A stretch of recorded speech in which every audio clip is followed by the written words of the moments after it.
While the global headlines are on Trump's new tariffs, something else is happening, and that is President Xi Jinping's visit to Malaysia and several ASEAN countries. This is not just another ordinary diplomatic visit.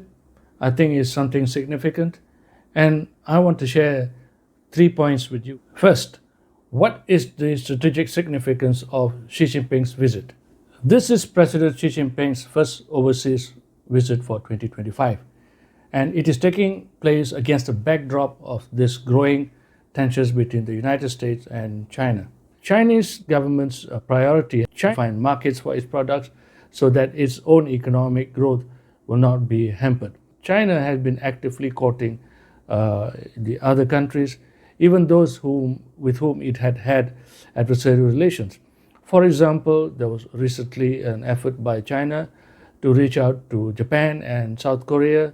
China has also reached out to India, suggesting that the dragon and the elephant should tango together in China. The second question is, why these three countries? President Xi is visiting Malaysia and possibly Vietnam and Cambodia as well.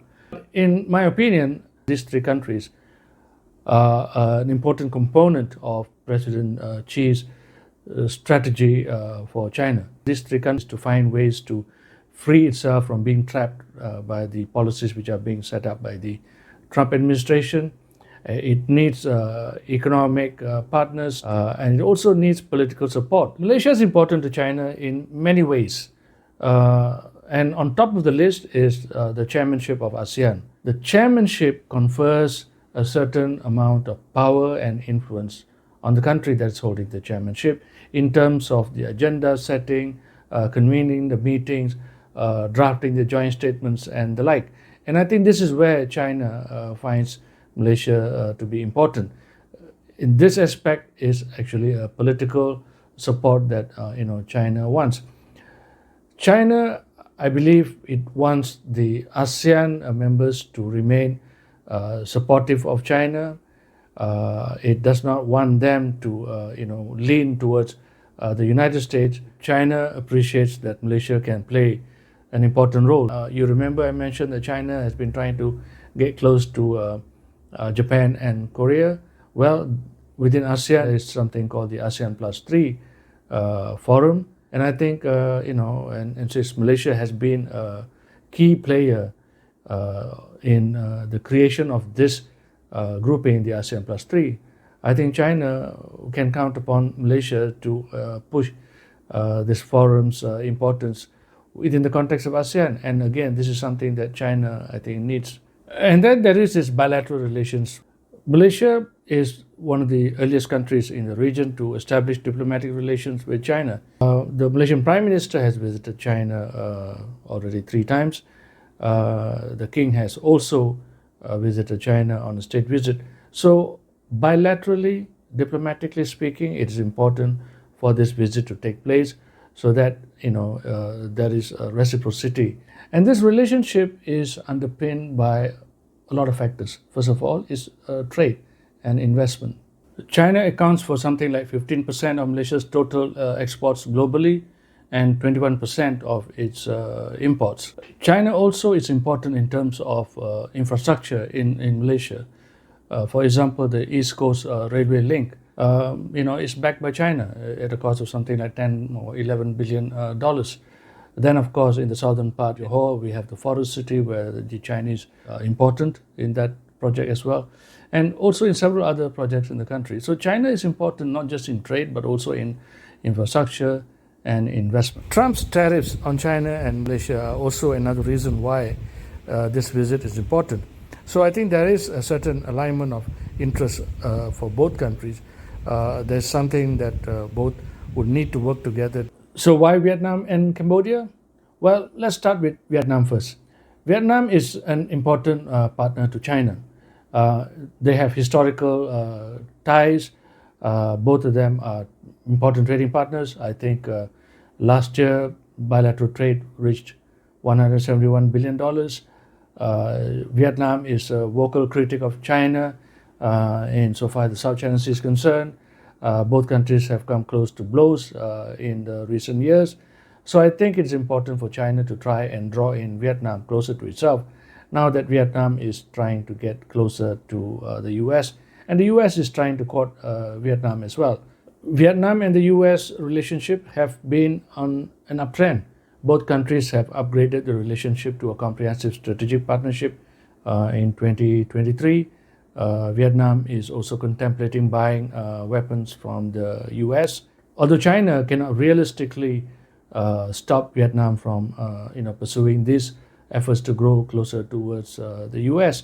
But currently, I think the interests are aligning because Vietnam is the subject of tariffs by the Trump administration because Vietnam has a huge trade surplus with the US. And I think this is an opportunity for China to try and get closer to Vietnam.